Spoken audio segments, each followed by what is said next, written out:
So, what we're going to start with today is goal setting and measurement. Because as you think about the new year, as you think about going forward here, and when you want to achieve something, you want to put a goal. And the reason you want to put a goal is it allows you to plot your way to get there, right? If I was going to summit a mountain, I need to come up with a plan of action of how I'm going to achieve that and come up with some objectives to allow me to ultimately hit that goal.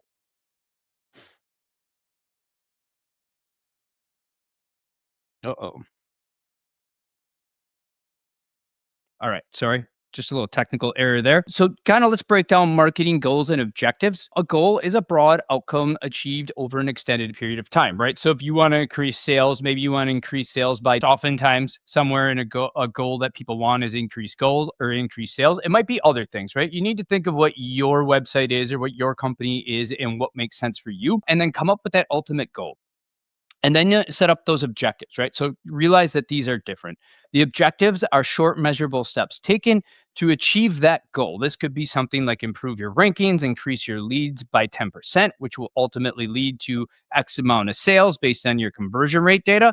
And that really just allows us to plot out where we want to get, right? So you can see here I have like improve SEO rankings might get us to this point on our journey up the mountain. You might need to increase AI visibility in this day and age, invest more in paid ads.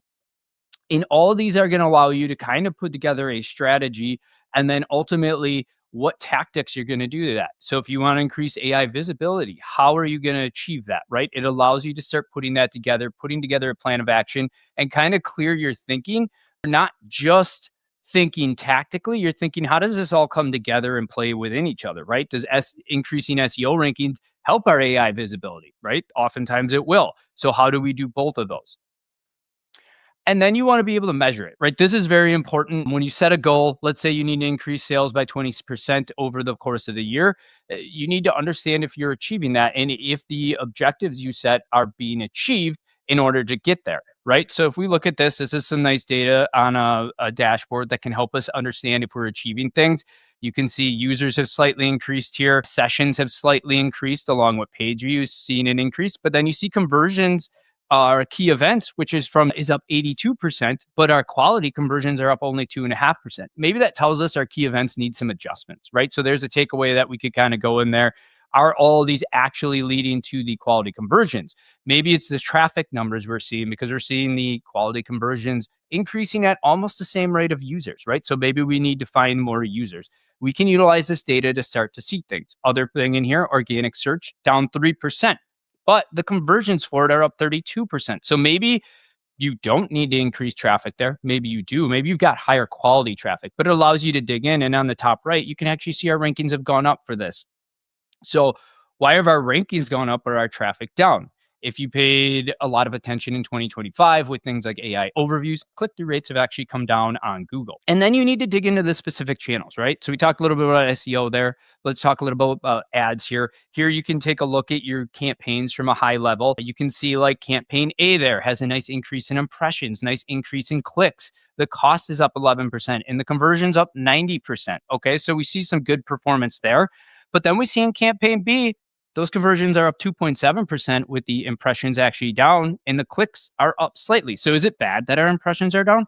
Probably not. What that probably means there is we're getting higher quality clicks leading to more conversions, right? That's ultimately what we want. We're often optimizing for that. You could have a different goal. You might be brand awareness. And in that case, maybe you do want more impressions and more in clicks. It really depends what you're optimizing for. If you look in the bottom left here, we have a nice chart I use for keyword data. I can see here that this keyword in the top left, I put keyword XYZ, has a very high cost per conversion, but a very low spend. Now, if you actually kind of pay attention to that, it's saying the cost per conversion is about $780-ish, where the spend is not that high. The spend's quite low. That's because if we're using data-driven attribution, it might get a partial conversion. So those numbers can be a little wacky in that sense, but it also tells you the picture that maybe it's not worth bidding for that. On the right, we see a search term XYZ. You can see a very high cost, almost 4,000, just above $4,000 in spend with a very high cost per conversion, right? That's maybe not the best keyword we want to go after. We want lower cost per conversion, but you also need to look at other things beyond that.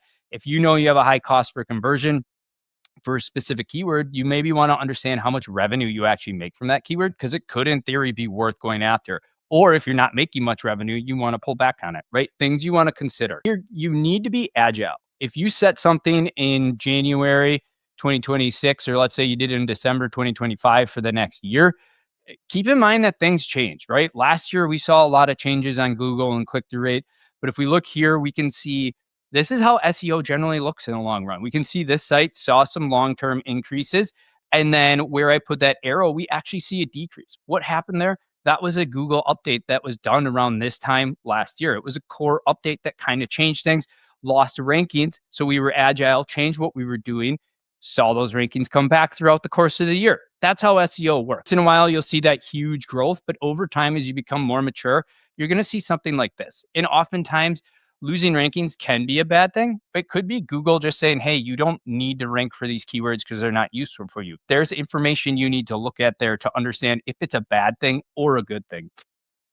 And then talking about click through rate, here's a real world example. With AI overviews, when there's an AI overview on a search result, people roughly click into like an organic listing 50% less of the time. And you can see this is often what we see for a lot of clients. Some people were calling it the alligator effect, seeing impressions go up as your SEO maybe got better, but click through rate going down because people were spending more time researching on Google versus actually going to the site.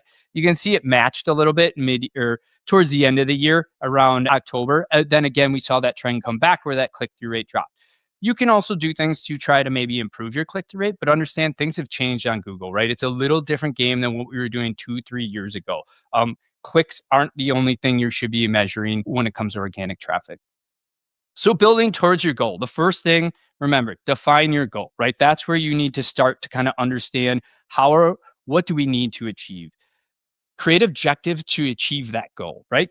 Create those objectives that are going to help supplement you and get to that. Increase your rankings, increase your AI visibility, invest more in paid ads, reduce spend in channels that aren't working, things like that. Understand the KPIs needed so that you can go out and measure what you're doing and make sure that what you're doing is achieving it. And maybe something shifted based on the data and you need to change some of your objectives going forward here to reach that goal. And that leads us to our last point, be agile. You're going to need to kind of jump around. Digital marketing has always been something that comes with a lot of changes. And one of the things I think is important to note, spend some time just thinking about strategy. I call it think time, where you're not maybe executing exactly at that moment, but you're putting time into understanding, are we getting there? What maybe needs to change? You need to think about these things and make sure that you are working towards your ultimate goal. So one of the things we want to bring up, one of the hot topics is AI search. A lot of people want to invest in GEO or generative engine optimization, AEO, answer engine optimization. It's the same thing. There's a bunch of different names. But we want to say, don't put all your eggs in the AI search basket. And there's a number of reasons I'll go into here. And then there's reasons that Alex will talk about as well as he takes over for his section. So one of the things is when it comes to search, Google still wins. We can see based on this data, in green, we have e-commerce search. In red, we have AI tool search. And then we have traditional search in blue, right? So make sure you understand this because while a lot of hype says AI search is everything, understand it only sends a small portion of traffic. It's under 1%. And yes, in September 2025, it is more than September 2024, but understand it's a very small percentage. It's a piece of the puzzle of what you need to understand when this stuff is, how this stuff works, right? Like if you just listen to the hype, you would think Google was dying last year, and in fact, it's not. And keep in mind, the click-through rates are lower. This is the Pew Research I kind of actually sourced before, but the things have changed. People are spending more time on Google reading AI overviews versus coming on. Maybe they're using ChatGPT and then coming to Google, but we can see click-through rates are definitely lower. We have data to support this. So you need to understand that it does have an impact, but it maybe isn't the impact the hype says all the time. An interesting data point here is, have we hit peak AIO or answer or AI answer or AI overview, excuse me, within Google? And here was a test done by Moz. You can see overall keywords from the test.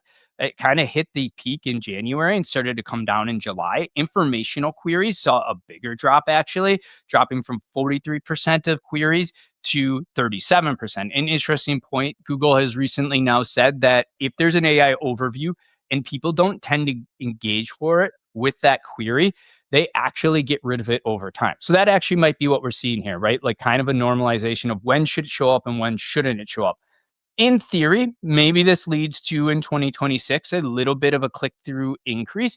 I don't think it's ever going to go back to what it was, but you could see maybe, hey, a little bit of a trend up when people are searching queries where they actually want to get to your site versus they just want some quick information. It's also important to note ChatGPT and Gemini are growing. The other AI tools pretty much are not. So those are the two dominant ones. A lot of data supports that Gemini is starting to catch ChatGPT more and more.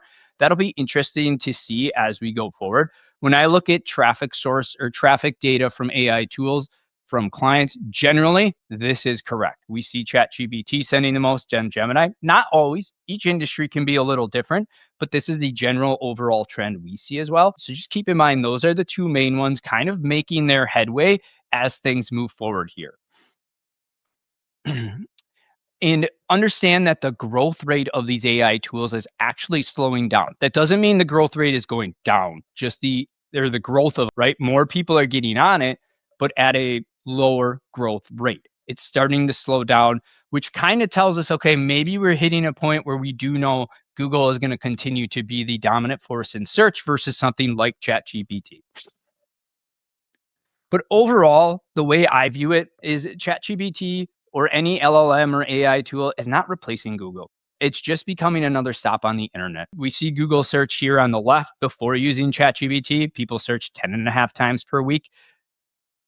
And then after using ChatGPT, they actually search 12.6 times on Google per week, meaning ChatGPT is actually creating more search. The way I talk about it is Facebook, when that added search, a lot of people thought Facebook was just going to replace Google and Google was going to die. Reality is it just became another spot on the internet that people went and utilized, right? It's kind of an ecosystem, right? You have social, you have ChatGPT, LLMs, all of them. You have Google, you have Bing, you have Amazon. They all do work together to some extent. And then if you think SEO is dying, here's just one more data point. We see blogs being read more than ever. It's not the first time people thought blogs are dying. I can say I personally actually spend more time on blogs now, just because I try to get away from some of the summations of things to kind of actually read what the hopefully expert is kind of saying on things, so I get their direct take. But we do see overall blogs are increasing in views. Just talking about the realities of search. Well, LLMs and AI tools have created a space with search for themselves. They are not taking away Google's dominance. It's possible in 2026 we will see click-through rates come up, but we should continue to think of SEO differently. Adoption of AI tools is cooling off. Blogs are definitely not dead, meaning SEO is definitely not dead. And one of the things I would just kind of take away from that, AI search ranking for it is very important. You need to future proof yourself, but you don't want to sacrifice the now or making your money off of Google where like you're going to get a lot of traffic. And so more on that, I'll kind of pass it over to Alex here. All right. Thank you, Ed. And kind of on that point, we're going to talk a little bit more about how exactly you go about doing that and future proofing your site from an organic search perspective. So there's a lot of different tactics that we can employ here. And honestly, the fundamentals of good SEO haven't really changed, despite the fact that we're showing up in a few more places. As Ed mentioned, the user journey has become much more sprawling and much more complex. There's a lot of jumping back and forth that people use between information sources to try and land on the final destination for what they're going to look at. And so, despite the fact that things have changed, there's a lot of fundamentals that have pretty much stayed the same. One place where we do see a lot of change, obviously, is in the SERP pages themselves. So the search engine results pages themselves have changed quite a bit. And this is something that we talk about a lot. It's just that the overall user experience of a search engine page is incredibly crowded nowadays. There's AI overviews, there's other search features, there's lots of things drawing people's attention. And the overall impression is, I think that it can create over time is that those rankings, the actual organic rankings down there, even not even showing up in this screenshot, down below the sponsored chunk there down at the bottom, aren't as valuable as they used to be. And there's two reasons why that's not true. The first is that those rankings are still really valuable from a traffic perspective. Of all these crowded elements, still something that remains true, which is that the majority of the search engine's traffic still goes to that number one result. So I think there's still a lot of value there in making sure that you're being found for those particular results. Now, that does mean that maybe number one, 3 through 5 don't have the value that they used to, but it's still important to be on that page. And the other reason is that AI tools and Google both reference this data and these positions when they're figuring out who they want to cite in search results in AI tools. So when they're actually looking at authority and who they want to actually pull up in those AI citations, there's a lot of data to suggest that ChatGPT and AI tools are referencing Google search results for that data. And then Google apportions a certain amount of crawling to pages and understanding what's on them, and a certain amount of server bandwidth to crawling those pages based on which ranking they sit in. So they'll give you more time to crawl and understand your pages if you have rankings higher. There's some SEOs doing studies recently that have proven that higher ranking pages get more of Google's time and attention when it comes to AI citations, when it comes to crawling and understanding your page. So just being visible to Google, this is still the number one way to do it, which means fundamental SEO and optimizing for Google search is still a really prominent way both to get your site featured in Google search and to make your site more visible across the internet. But that doesn't mean that we don't want to look at new channels in the way that people are helping to understand them. And so I think there's some tools nowadays that are showing up and that are gaining a lot of popularity. Visibility being a metric that people are looking at a lot. Tools like Peak and SEMrush are really popular ones, and they tend to look at all of the ways that you show up in AI, or at least that's what they represent that they're doing, that they're looking at the ways that you're being cited in AI and then showing you drilling all that down to a simple number. Leadership loves these, right? Metrics that are just a simple number for how visible you are. The problem is, and because the fundamentals have changed, or haven't really changed all that much despite all of the AI mix-up happening, I've filled this presentation with ancient meme formats to celebrate the old age of the internet. And this is one where I think there's not, maybe liar is a little strong, but these tools are a bit dishonest in representing exactly what they do. No real way for anyone to have access to LLM prompt data. And that's just because of how LLMs work. So it can seem like these tools are showing you how people are actively finding your site, but that's not actually the way these tools work. In fact, they're just prompting LLM tools again and again and again to try and see where you show up and what you might show up for. But again, it's a guess, it's an estimate of how visible you are in search. So without having your own prompt that you're trying to target and that you want to be found for, these tools have very limited visibility. So we'll break down a little bit of how LLMs work and why that makes AI visibility and AI search visibility as a metric kind of fraught. Doesn't make it valueless, but it is being misrepresented a little bit for what it actually does at the moment.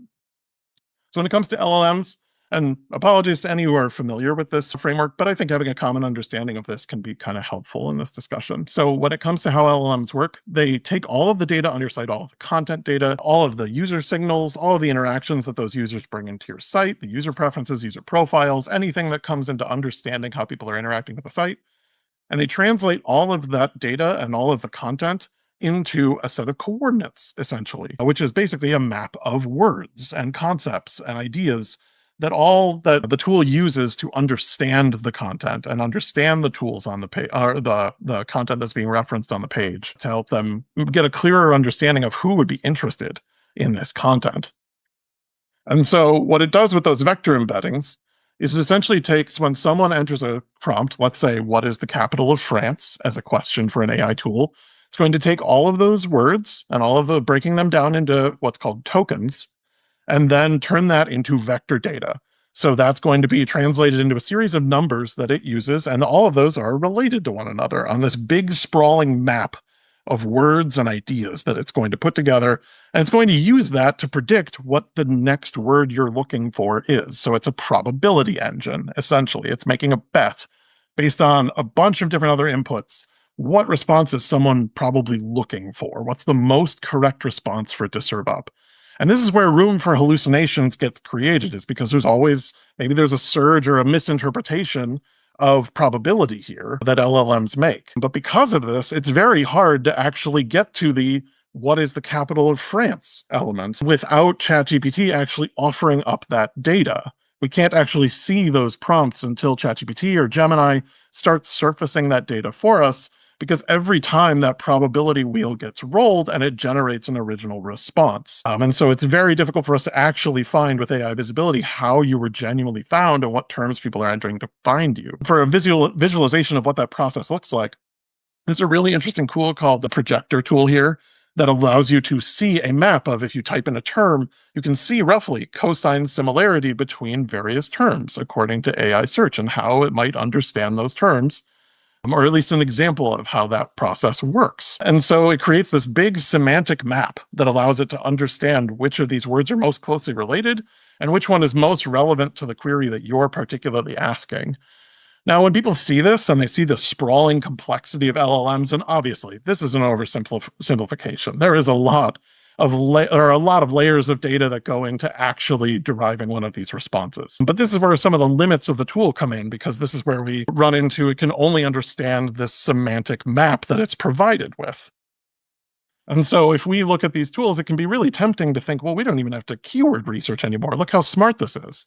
Look at that sprawling map of theme and ideas, themes and ideas that we can pull in and it can understand on its own. We don't even have to worry about key phrases anymore or keywords. I'm sure it will figure out what our content is about.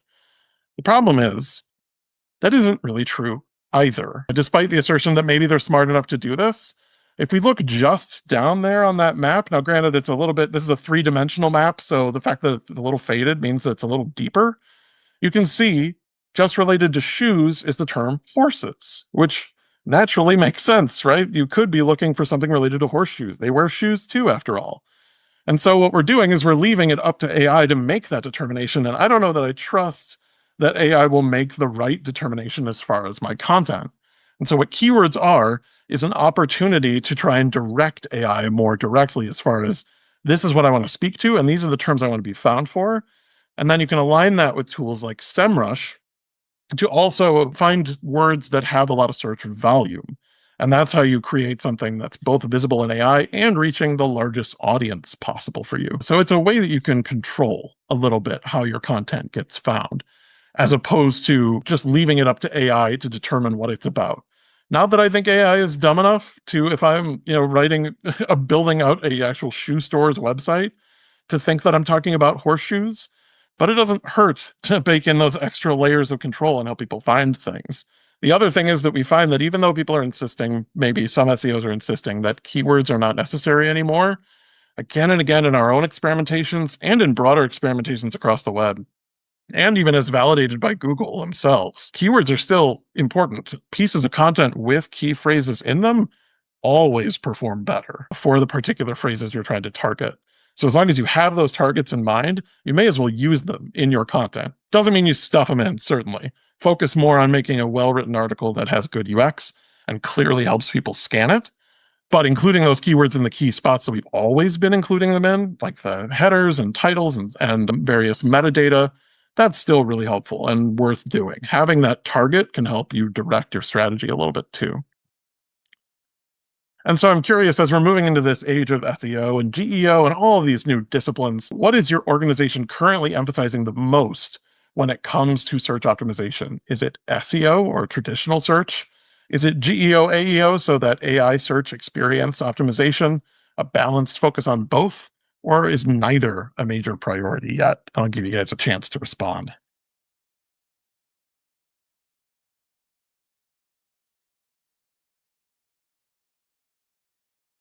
All right. It looks like traditional search engine optimization is still the majority holder, but a balanced focus on both, which is also a really healthy approach, is the close second at 33%, with SEO taking 44%. Which is not surprising. That tends to be what we're seeing right now, is people focusing on SEO and then being open to the idea of AEO and incorporating that. GEO is important. Certainly, it's something we want to continue to consider, but definitely I would not recommend, as Ed said, it's a fairly low share of traffic. It's a fairly low share of traffic that it's going to drive to your site. And so focusing on it entirely is probably not going to move the needle too much. That doesn't make it a bad thing to think about, certainly, but just maybe not the focus of your strategy. And I'd also add to what Alex is saying there is if I prompt the same thing as Alex, we're actually going to get different answers, right? So like it's going to give very different answers on different prompts, where when you think of Google, it gives one answer. So that goes back into that visibility stuff and how difficult it is to measure, and how even if you are doing well, different people are going to get different responses and possibly different links too. Yeah, that's a very important point. And I think in general, like until we are at the point where ChatGPT or Google or Gemini can actually serve that data to us, which would be very difficult to render, right? There's millions and millions of web users typing in millions and millions of different prompts. It would be very difficult to get good visibility into what people are actually finding you for. So it's not that AI visibility is useless. It's just make sure you're using it with a clear prompt that you want to be found for, because then it can help you. It can help tell you what the odds are of you showing up for that prompt based on current LLM models. That doesn't make it, that means it's not just useless, it's just that without a clear direction, those tools are just kind of making up a number and just guessing based on your site's content what you might be found for. So directing those is really important, and they have limited use within an SEO strategy. So just be careful how you employ those. Also, they're very expensive, or tend to be so far as people try and cash in on this new search market. So just be really examining as to whether or not that has value. But then kind of going back to the point of like things haven't actually changed that much in terms of tactics.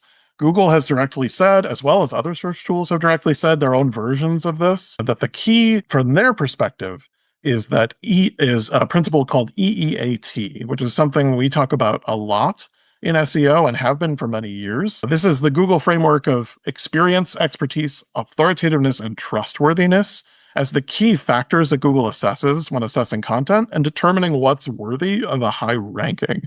Now, for update after update, and even the most recent core update in December, Google has consistently said that this is their target, that they want to create signals that very clearly emphasize EEAT.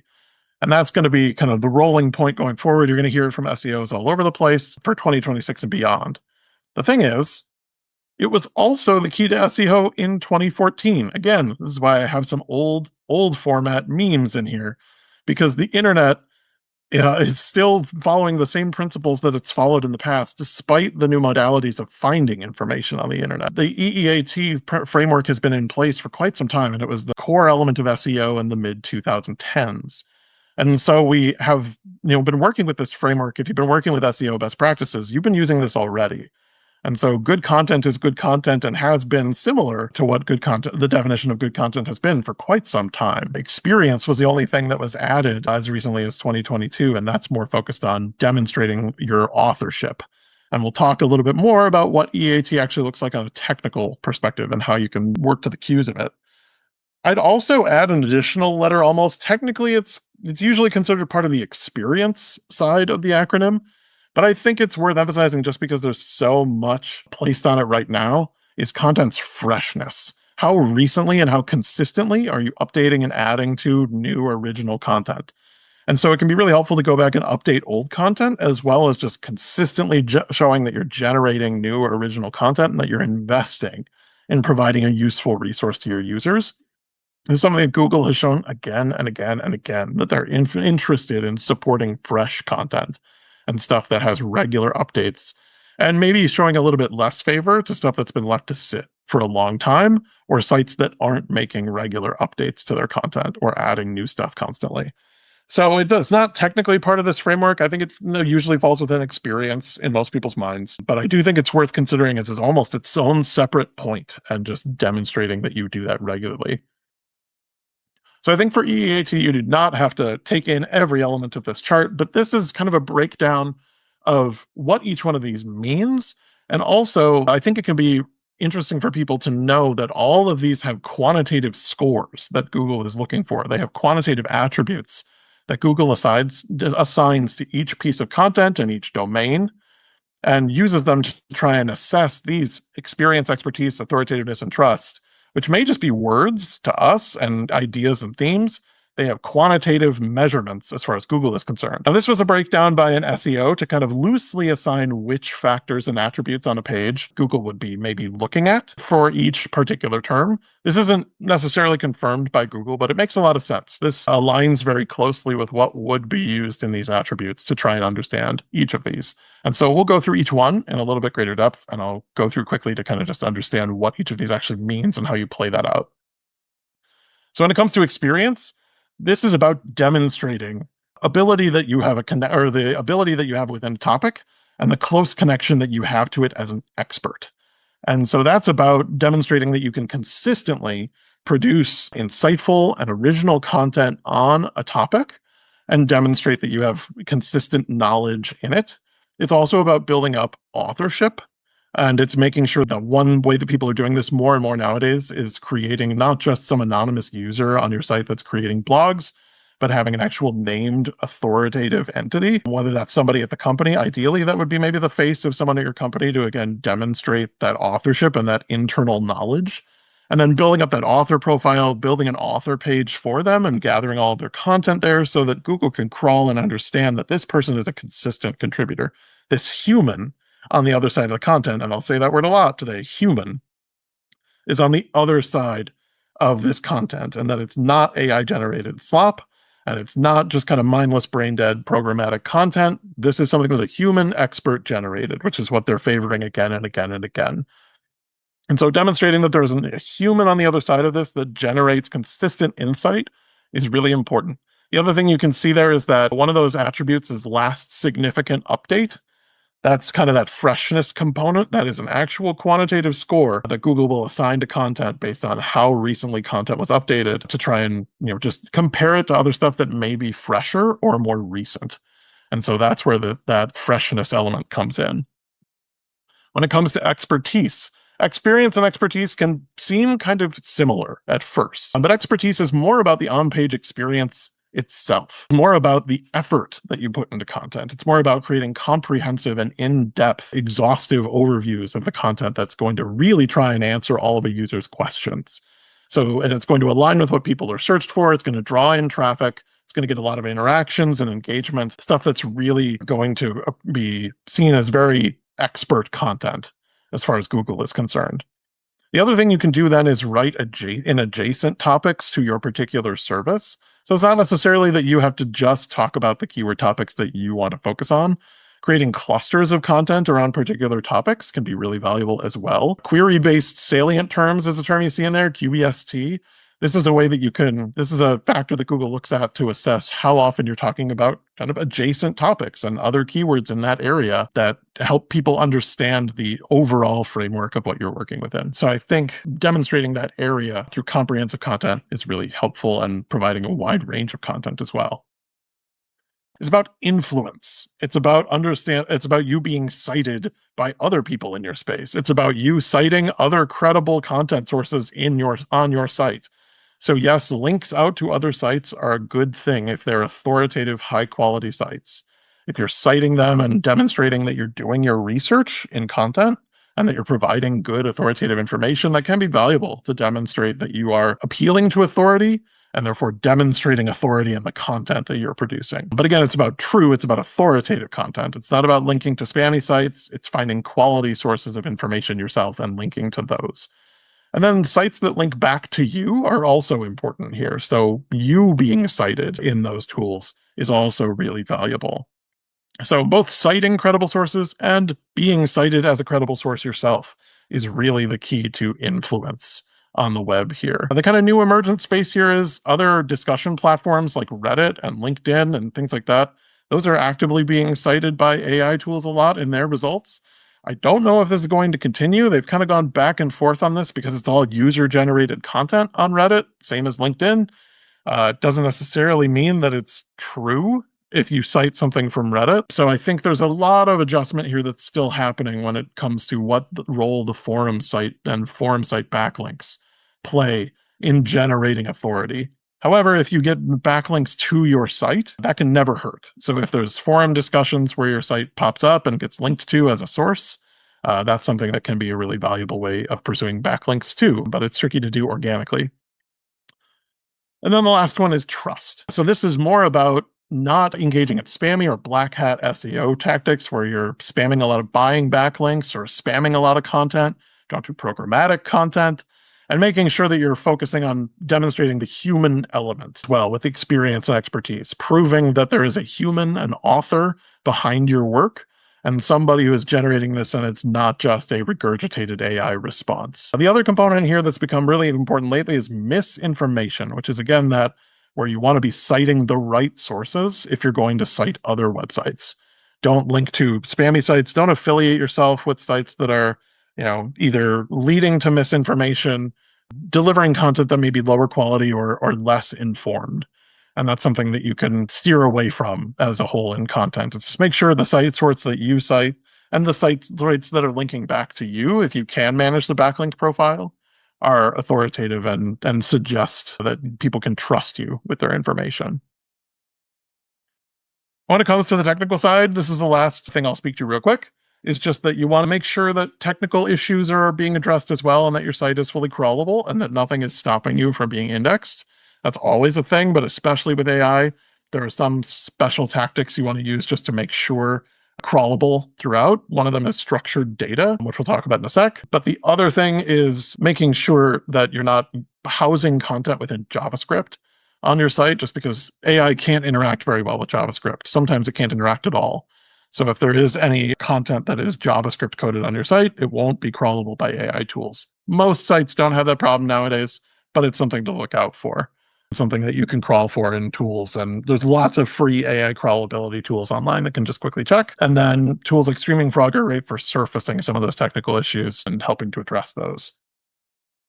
When it comes to structured data markup, this is just a really important thing for LLMs in general. If you have certain content types on your site, things like articles or recipes or FAQs, you can actually use a code markup in the code to mark it as that kind of content. And all of these are crawlable by search engines and they can be used for search feature snippets. So there's a lot of really good things that these can do. Having this little bit of code that just indicates to search engines what kind of content this is can be really, really valuable both for AI tools and for Google at large.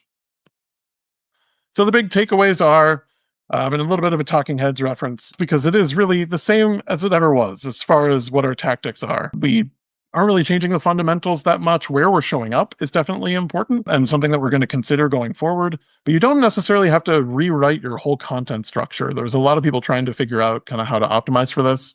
And generally, everything that we're seeing in site data and rankings data and what Google is putting out and what tools are putting out as data as well suggest that good content is good enough. That if it's high quality content and if you're adhering to the SEO principles that we've been following for a long time and writing high quality content, you're going to probably see over time those things come to you and those rankings eventually build. So it doesn't mean we got to focus on keyword strategy. We can't get rid of that. We can't just produce content in a vacuum. So don't get rid of your target keyword spreadsheet. Don't stop targeting keywords. Keep focusing on what content you're making to try and appeal to search. You want to go in depth and comprehensive. And I think the big overwhelming takeaway is just make sure that you have a human touch in your content. Don't just let AI take the wheel. Either demonstrate through proving authorship or some other means that you have a person behind your content. I think that's really, really important going forward. And then, just focus on serving your audience and making sure that their needs and questions are being answered in content. And things will, for the most part, improve over time. And with that, I'll throw over to Ed. So, kind of now going to our next section, we're going to talk about continuing to balance AI reality and opportunity when it comes to paid ads. So, the first thing I'll talk about is start to think about AI ads specifically, but with some caution behind that. We have a couple things to consider. We have AI Max, which is on the Google side. We have Perplexity, ChatGPT, all the LLMs. They're going to introduce ads at some point. Perplexity has to an extent, but I want to exercise caution here. And the reason is I'm someone who's very much like you need to future proof yourself. But with these, I have a bit more caution moving forward. So one of the things about AI Max specifically on the Google side is Google loves to repackage old products with new names. They repackage the smart campaigns. The dynamic campaign is now pretty much just a repackage, right? AI Max is mostly just the dynamic campaign. However, instead of it being more of a campaign or really an ad group you run in a search campaign, it is now more of a feature you turn on in your settings and it puts you into AI Max. Don't at this time, for the most part, recommend turning it on. It tends to work well with big counts that are very mature and that you've kind of expanded where you can with Google, and less so with small accounts. And really, that impact is minimal, right? The AMX isn't doing a great job yet of adding to what you're doing, but and nothing it's doing is new, right? Like I would really focus on the search campaigns, maybe Performance Max, which yes, the Performance Max does a little bit of the AI stuff as well, but then the should you be discovery, demand gen, things that kind of overlap with each other. For small accounts, another reason is the AI Max can just eat up budget. Seen that happen where it just kind of goes into different areas and just eats up budget. And so, just the recommendation for now, unless you're mature, I would say hold off and look at other areas you can build out before you go into the AI Max. You can test it if you want to, but I wouldn't throw a ton of budget at it. I would keep it very, very minimal, at least to start. But one new thing that they announced, I think in the last week or so, is AI mode and direct offers. They are going to start testing, and this is really in pilot mode at the moment, giving offers directly in AI mode on Google. So, like, you could have a product, if you have a product listing, from what I understand, you can have a buy now button so people can click that. I think they go directly to the cart and to the purchase point of your product. So it's a little bit of a different. It's like skipping the friction of shopping online or shopping on Google, going to your site, adding to cart, things like that. It's kind of more Google cart, something they're starting to test. You could even possibly put in exclusive offers right in AI mode search. So that's something to keep an eye on as we move forward here and think about how can we grow ourselves in 2026. Is it going to be AI mode or AI max on Google side? Another thing to really keep an eye on is AI platform ads. So like Perplexity has tested it. ChatGPT has said they're gonna add it. I'm sure all of them will add it at some point. But a couple things to keep in mind and why I exercise caution with kind of being a first mover on this. These platforms are bleeding money. Like they are losing a lot and they need to monetize themselves.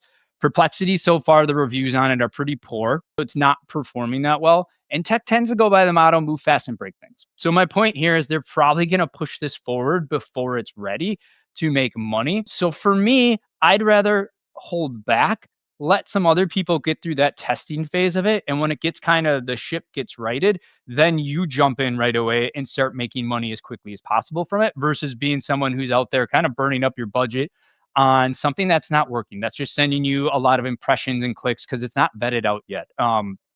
You need to keep an eye on it because that can change pretty quickly. So I would say monitor it, right? Be cautious if you move forward with it. Monitor these different tools and be ready to jump in when they are ready to use. But I say use your budget to expand what you're doing, either what you're doing or what you could do on other platforms like maybe Meta or maybe it depends on your site. Jump in when that time is right. And I would say avoid the hype machine. So the way to listen for when it's starting to work is find some real experts and listen to what they say.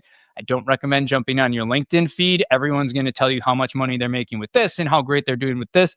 You need to find some real grounded experts who are going to tell you, yeah, we're starting to see it work now. Here's real data to support that it's actually working. That's what you want to look for. Find some credible experts who can really in the space kind of help you and guide you to when you should move into that area. So how can you use it in ads? So one of the great things is brainstorming. Headlines, descriptions, you can have it help you write them. I wouldn't just let it write them. You need to put your own touch on that. You know your audience well. You know the marketing message of your company. Yes, you can train them to help with that and have some of that information like your brand voice and whatnot. But at the end of the day, think about like everyone is going on ChatGPT and doing that. So like you need to stand out. Utilize automated bid strategies. These must be monitored. I've seen them go off the rails in the past from various things shifting within the world landscape that it doesn't have information on.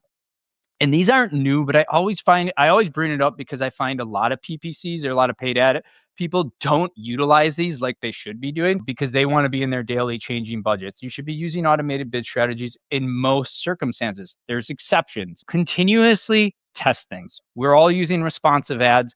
You need to use them. You need to test multiple things and then get new content in there and be skeptical. And I mean that from like as you're using the tool, don't just let like AI write everything for you. This goes back to anything you use it for. You need to be skeptical of what it's giving you. Check everything and make sure it's putting out or make sure you're putting out good content because you can take it from the headlines and shift the headlines to what they actually should be. And now more than ever, it's important to stand out. Like if I go through my LinkedIn feed, I can tell pretty much all the feeds now are just people telling me AI generated how great they're doing at everything. They're all white noise to me at this point. Be the voice that stands out, right? Put something unique out there. Put your touch on it. Give your company a unique marketing message that stands out, that's not regurgitated from the same LLM that person A, B, and C are using. You need to come up with something unique and put it out there and kind of get in front of people and stand out from the crowd. So one of the things you can do really, and this is beyond just AI, is expand your reach on Google. If you aren't using Google, first of all, Google Ads, I think you should at least test it, right? That is the area where most people are searching. We know it's the king of search. You should be in there testing it. If you found it didn't work, maybe then expand to a new area. But for most clients or companies, that's where you want to be. If you're using it, where can you expand? What campaign types are you not using? Should you test Performance Max? Should you test YouTube ads? Should you test display ads because your search campaigns are really well vetted out? Are you overlooking some keywords? What new keywords can we test? What new audiences? This is a huge one that can really tailor you in the right direction. Are there new products? I see a lot of companies, they have products up there and they're kind of think of like long tail keywords. If you have a lot of small products that could add up to a lot of money, are you overlooking some of those? How can you add those into what you're doing and get more visibility into those as well? And make sure you're optimizing what you do over time. Testing new creative. We talked about that with response ads, but you need to test new things all the time to figure out what works the best and then go back to the drawing board and kind of enhance that. What are you overlooking? That goes back to testing new campaign types, new keywords, things like that. I bring it up multiple times because so many people get stuck in the rut of here's what's working, here's what we're doing, and they don't start to look at what they're overlooking in terms of keywords. Sometimes you might think a keyword is not a good keyword, but let's say your account's kind of hit a point where, hey, I need to test more ones. Test some of those that you thought might not work. I've found that sometimes that actually leads to very profitable things because if someone's searching a keyword, they might not understand a product and what it really is. I used to work with wristbands. They were Tyvek wristbands. People would search things like paper wristbands, which are kind of wrong, or paper bracelets, but their intent was to figure out what Tyvek wristbands are. So maybe you need to bid on something that's a little different or maybe higher funnel to get more people into that bottom funnel. But do you need more budget, right? If you're making money on things, it's very easy to make a business case to increase budget on things. And then what isn't working? And ask yourself, what should I adjust? Should I maybe this campaign and these keywords don't work, but maybe I'm marketing it wrong too. And I need to figure out how to change my messaging or my landing page. How can we go in and test different things for it to see if, hey, we just had the wrong angle on this, but maybe the right keywords. So we need to change our messaging, things like that. Don't overlook that you could just be doing a few things wrong. And then some other things. Is your account structure set up well? A good account structure in something like Google Ads or even Meta or LinkedIn helps you really see the data, see what's working, drill into it, find things, and make sure, like, if you want to get to a certain ad, how do you get there quickly? Or how do you see that that one's working? Check your conversion tracking. A lot of times people set up a conversion tracking and never look at it, but then people make updates to the site. So if you're optimizing for a PDF download, or actually let's go with a form submission and someone changed the thank you page, maybe that conversion is not tracking anymore. Just checking these things can really help make sure your account's working properly. Going through your settings, spending extra time just going through the settings of your account, making sure everything's set up. Maybe someone went in and put you in a display network for a search ad and you don't want to be in there. There's a lot of different settings that can be adjusted. Maybe someone adjusted the goal of a campaign and it's actually the wrong goal. You can find those things once in a while if you kind of dig through the settings and just optimize kind of the overall setup of your account.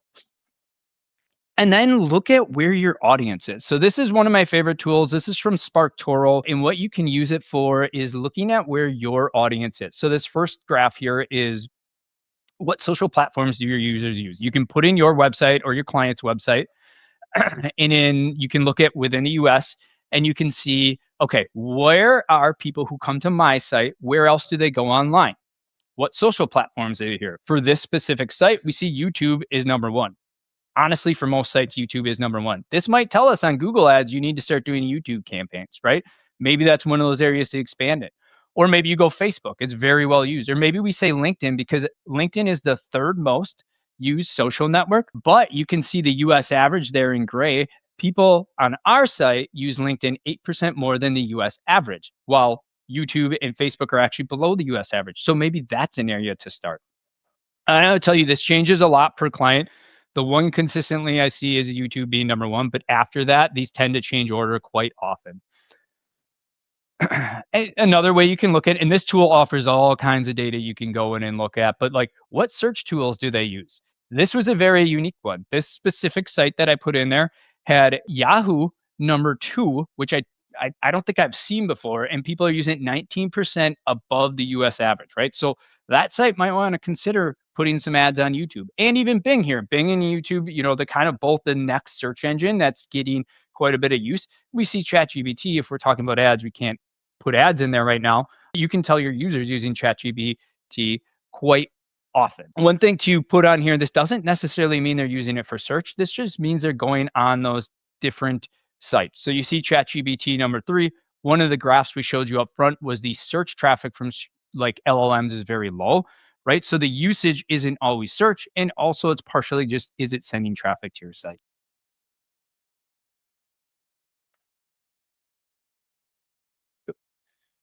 Awesome. So just looking at some next steps in the way you can think about things. Google is still king when it comes to paid ads, and most businesses should start there.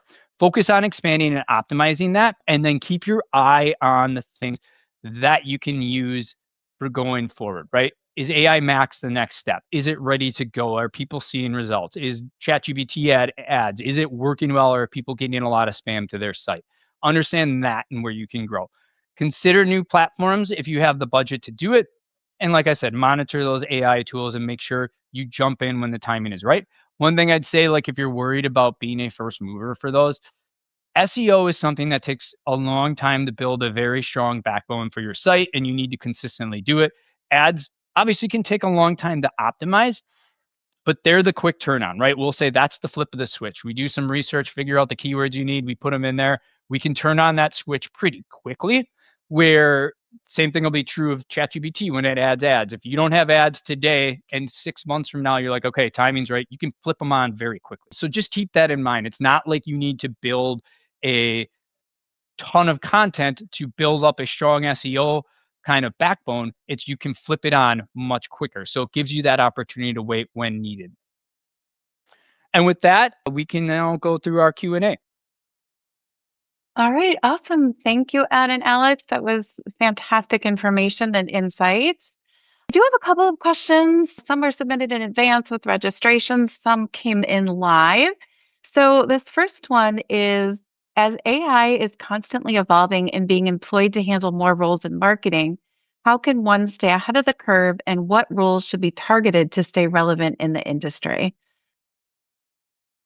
Yeah, I can jump in for that one, and Alex, you can add on if you want.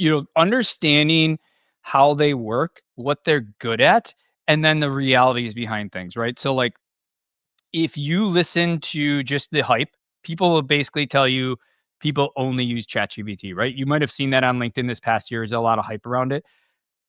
If you understand the reality, you can understand, okay, I know I still need to do SEO. This is very important. You can be that voice of reason in your company to both future proof yourself and put you in the right spot. And in terms of like it automating like tasks and things for you, yes, it helps you automate some things. It's not good at everything either. You are focus on what it can automate, repetitive, easy tasks that you don't want to do day to day. And then you can focus more time on things like strategizing and figuring out how to grow my account and push into other areas, whether it's ads, SEO, etc. Yeah, I think on that, you don't want to hand off your entire content generation workflow over to AI, but it's okay to Yeah. use it for first drafts and for kind of getting some brainstorming done. But you do want to come in and have an AI human touch somewhere in the process for sure, or even just entirely rewrite sections or add new things that are human generated as well. So there's no penalty for using it to get started, but don't take the human touch out of generating content. Yeah, view it as a tool, not a it's just gonna do everything for me, right? Because when you people do that, they run into a lot of really bad content that Google eventually penalizes and it drops down in the rankings anyways. All right, excellent advice. Next question is around any tips you can share on how to effectively set time aside to focus on strategy versus kind of getting caught up in your day-to-day tasks? And Ed, you mentioned kind of carving out time for thinking, but do either one of you guys have advice on how to carve out time for strategy versus tactical execution on a regular basis? Yeah, in for us, we all work with a number of different clients, so we have to carve out time for each client, and we have a very robust schedule of how we do that. What I would say is thinking time is just as valuable as execution because you figure out what to do and if what you're doing is correct. So you need to put that there. So value it. Carve out time if you need to, put it on your calendar and just say block that period off and dedicate to that thinking time. I worked internally before I worked as a consultant, and that was one of the things I did all the time. I had just thinking time where I would think about how our product could fit into these things I'm reading about and how we could kind of grow our business. Yeah, I'd say the same thing. I think treating strategy, sometimes I almost feel like it's more important as part of the process to emphasize just because execution is going to happen one way or the other. Like you're going to have to put some rubber to the road in order to see any progress. But to make sure that you're putting the right rubber to the road is, I think, really important. So I think that without it, you're just going to see kind of an unfocused production that isn't really going to actually make the impact you're looking for. But there's so many great tools to gather insight that can help guide a strategy. You may as well use them and make sure that you're treating that as just as vital as execution, which I realize can be difficult, but I think it's vitally important to make a case for that. I think too, like if you're writing content, you can see physically what's being created and then put out there and having results. Where when you're thinking, there's not necessarily something put out there. But remember, it's just as important because it leads to what you execute down the road. Yeah, absolutely. Mic drop moment. Make time for strategy, make time for execution. They're equally as important. I want to acknowledge that we're a couple minutes over, but there's some great questions and we want to get to them. So if you're able to stay with us for a little bit longer, please do. If you have to drop off, we understand. We will be sending out a recording, so you will get answers to these additional questions in the recording. The next question is, how should we enhance traditional SEO content writing? For example, should we write concisely in active voice for GEO, or do you have any other type of content writing tips that you can share quickly? Yeah. So there's a lot of emphasis right now on what's called chunking content, which is basically creating these digestible 500 word or so sections that are devoted to a particular topic. 500 words is roughly the crawl limit that most tools push into each page to try and understand the page. So, kind of making sure that you're setting these things out in dedicated sections makes a lot of sense for that. This is probably something you were already doing if you were writing to web best practices anyway. So I don't think you really need to make a deliberate effort to try and make sure that your content looks a certain way to appeal to AI. There's a lot of different claims out there right now, very few of them validated as far as like, this is what you have to do. Your content has to look like this. It should be all bullets. It should be, all of this stuff. And not all of it is really proven yet. I think we're still very much learning what works there. But I To add think that, what does work, sorry, Ed, but I think what does work is just following best practices, concise, and maintaining things that we would have recommended for web best practices across the board years ago. And out into clear sections, making it digestible and crawlable, and making it scannable too, so that it's split up and easy to access for both users and crawlers, and then emphasizing your header structures so that it's really simple for both screen readers and search engines to understand. yeah, I would say to add to that, keep in mind the reason that an LLM can exist is because it's crawled the internet already and gathered that information. So that's ultimately what we've done previously, and why it's pretty much the same now is you're just putting more content out there for it to crawl and understand what's on your site. Excellent. All right. Final question. A little controversial. With all the terms being used for AI search, like GEO and AEO, which term is the industry standard, or which term would you recommend defaulting to?